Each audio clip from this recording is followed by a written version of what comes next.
one unfortunate subject which should not have existed, but right now it's become a national debate, which is rape. Because of a certain horrible incident that happened in New Delhi,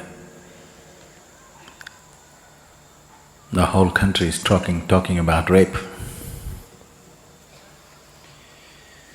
So, this needs to be understood, that though there may be a sexual stimulus to rape, it is not about sexuality alone. It's about the power to possess. This wanting to possess comes from various things. One fundamental mistake that societies have done is somewhere in the minds of the youth, the male youth in the world, we have put the idea that a female is an object, a thing that you can possess. Either somebody's father can give you away, if he refuses, you can take it. It's still there, isn't it, in the background? Somewhere very deep in the psychological structure, there is an idea that a woman is a commodity. A commodity is… if something doesn't have a mind of its own, that's a commodity. So, this probably in some places consciously implanted, in many other places unconsciously implanted, but it's deeply implanted in people's minds. Without taking this away, just one more law, hang the rapist, castrate the rapist, is not going to really produce results. And where does this come from? They did a very wonderful thing in the ancient Bharat or India. The Hindu law proclaimed, a man cannot go to heaven without his wife. You must understand the significance of this. I want you to understand the significance of it. A few thousand years ago, in many ways today, the playing field has been leveled for man and woman not because of any great social evolution, but because of technology. The technological development which has made a woman being capable of participating in many global activities. If there was no technology, if it was a question of your physical strength which carried you from place to place, definitely a woman would be still very homebound. Not that she shouldn't be home, I'm saying being home is one thing, being homebound is one thing. Being home is nice. Being bound by home is a different thing.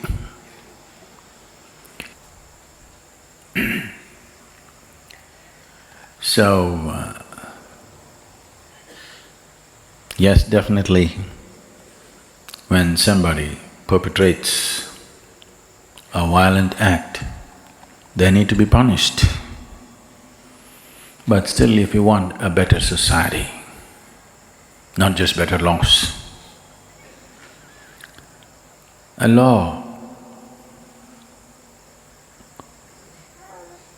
or a punishment is only relevant after things have gone wrong.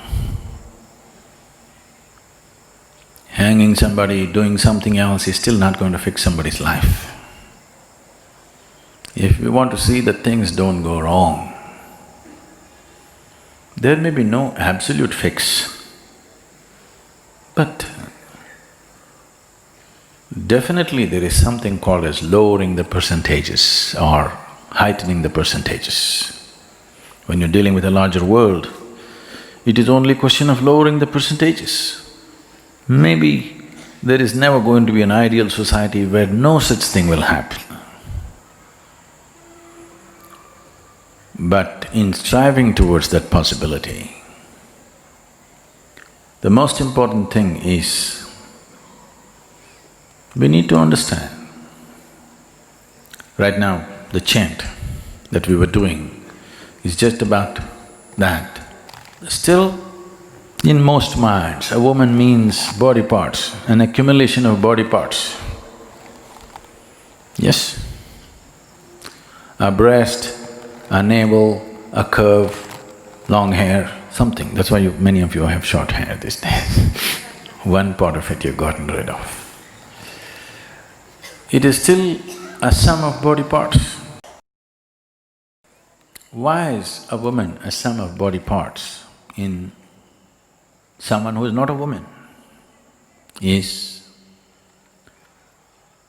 essentially this is springing. This is not just with a man, with a woman also, but she doesn't conclude, she does not make the same conclusions that a man makes, but she is also bound by the same limitations. The moment the boundaries of your physicality becomes ultimate boundaries of life,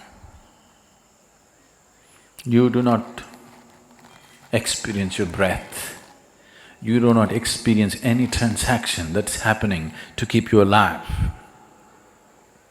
This you think is ultimate boundary. If this is ultimate boundary, if I look at this, those who look like just like me, they are enemies we would like to get rid of. Those who look different, those who seem to have different kinds of body parts are something that you want to possess. So essentially, the problem is rooted in investing too much in physicality of life. If societies or human beings were experiencing their lives little more than their physical boundaries, these things would simply go down just like that. Maybe not eliminated, but would go down dramatically and considerably, to a point where a few offenders, you can deal with them with punishment. You cannot deal a vast majority of population with punishment. Suppose 10, 15, 20% of the people are committing crime in a society, you cannot punish 20% of the population. If it's 1%, you can punish them, you can deal with punishment. If it's 20%, you cannot deal with punishment, it's not going to help. You want to hang 20% of the population? That's going to be worse than rape. And that's not going to help. So punishment, people think, is a deterrent. To some extent it is, maybe. For most people it is not. They will just try to do it more carefully. Yes, they will try to take more precautions about it. Maybe because they have to take more precautions, it may come down a little bit. But still, what's happening in one's mind and how it translates into life is the next step. But it's happening in your mind means when there's an opportunity, it will happen in reality. Right now, it seems there are over 500 rape video games, very popular. The video games go like this very popular video game goes like this. A mother with two daughters is in a railway station and the video game is about how to rape the mother. If you successfully do it, you'll get one of the daughters. This is a video game, commercially being sold, bought in millions. Secretly, people playing these games in their homes or offices or wherever on their computers. We are nurturing a sick world and we expect it to not to happen in the railway station. It will happen. This time it happened in a bus and this time it happened in the capital city, so it's big news. The whole country and the media is on, fine, attention was needed for this. But if it happened in somewhere, some local place, in some village, in some little town, it would be just one more statistic, or it does not even become a statistic because nobody reports such things. So, the important thing is, this is not about rape, this is about what kind of human beings are we raising. Commerce has taken precedence over humanity.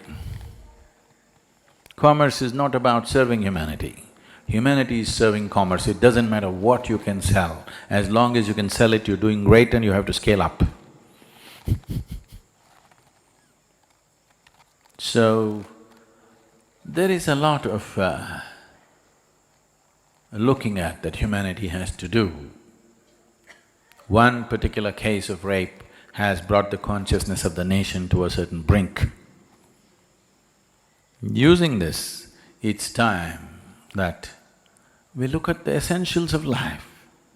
Whether the crime or violence or forceful acts are committed against a woman or a man or a child, it's the same thing. It's not… one is not different from the other. If we approve one forceful act, the other one will naturally evolve out of it. This must start from the home situation. If you can force-feed your child, you can be forcefully sexed also tomorrow. I want you to understand this. This is how it starts. If you think you can force-feed your child, force is okay. As long as you get to do what you want to do, then everything else follows. These are the offsprings of that.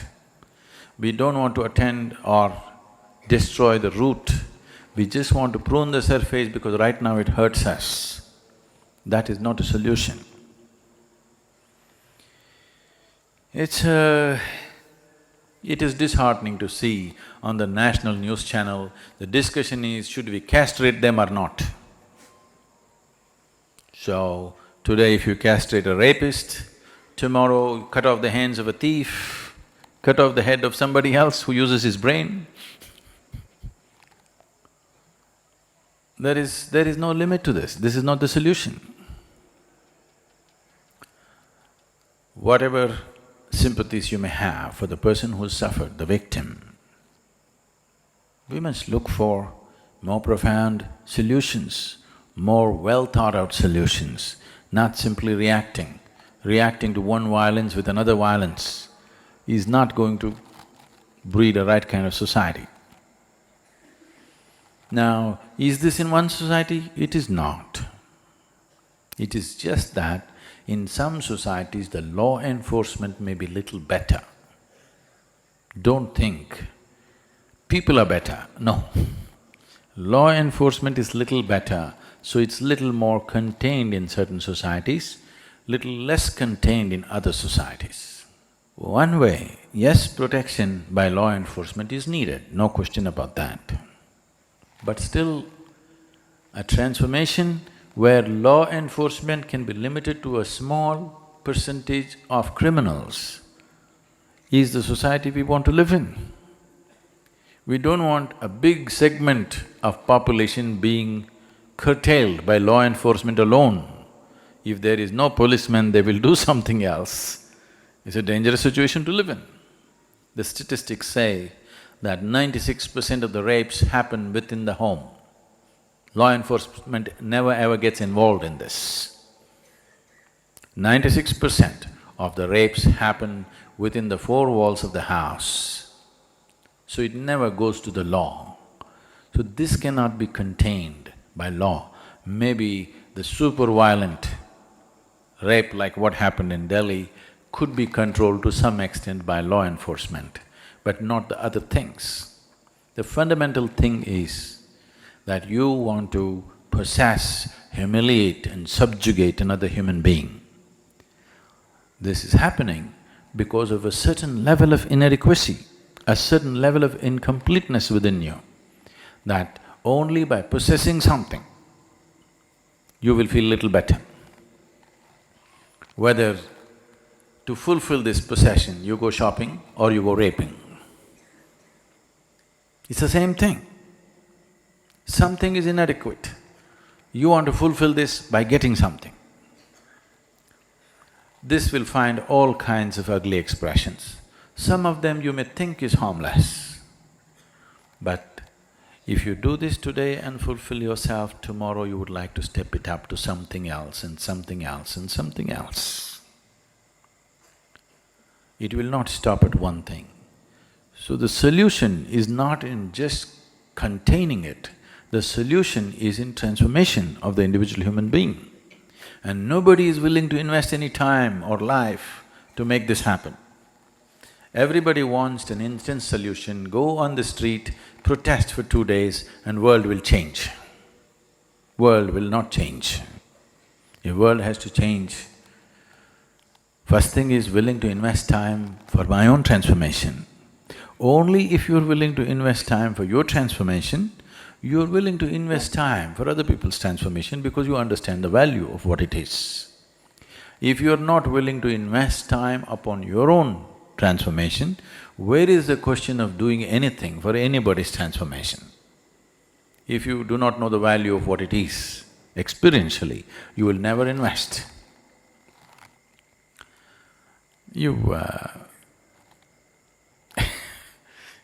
You see this every day, maybe you don't, I do every day.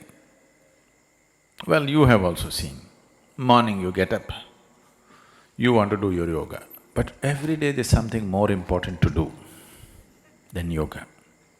Yes? Look back in your life, what great things have you done which are so important? There will be nothing great. But when you want to do your morning meditation, you will see there is something more important to do.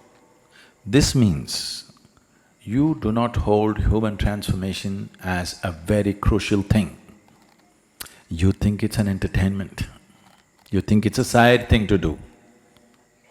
It's not the side thing to do, it is the main thing to do. Transformation is the main thing to do.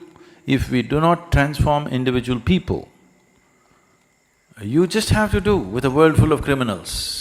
Some will commit, some will not commit, some will do it on the video game, some will have the courage to do it on the street.